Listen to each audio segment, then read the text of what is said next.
Imagine this was a container full of medicine. If you look at the back of most medicine containers, you'll find a warning that says, "Keep out of reach of children." This means that the contents of the container can be dangerous for children if they access it without supervision. So for their safety, keep it out of their reach. In the same way, there is certain knowledge that God never wanted us to access as human beings. Not because he's afraid that we'll become like him, as Satan suggested to Eve in the garden, but instead because accessing this knowledge can be harmful to us.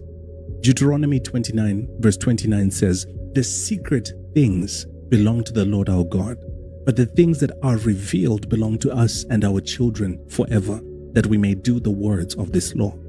This means that there is knowledge that God gives us, and he reveals it to us to help us fulfill his will and progress in our lives.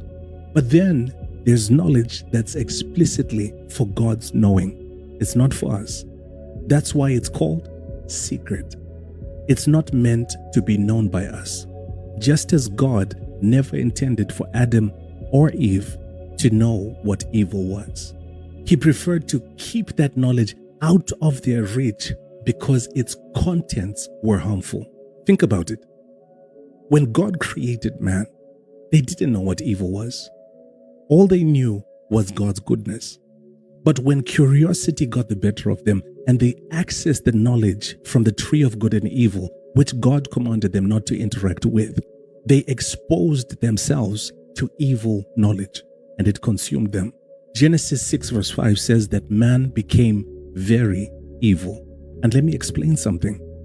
It's not the knowledge itself that makes you evil. It's what it exposes you to.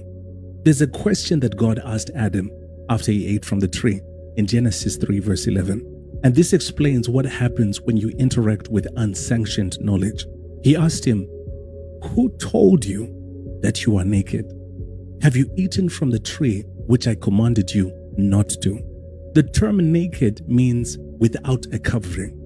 So when you indulge in knowledge that's foreign to what God said, you expose yourself spiritually by removing yourself from the covering of God's word.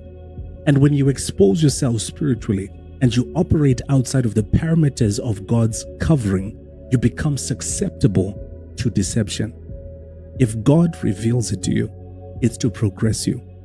But if he puts it out of your reach, it's for your protection.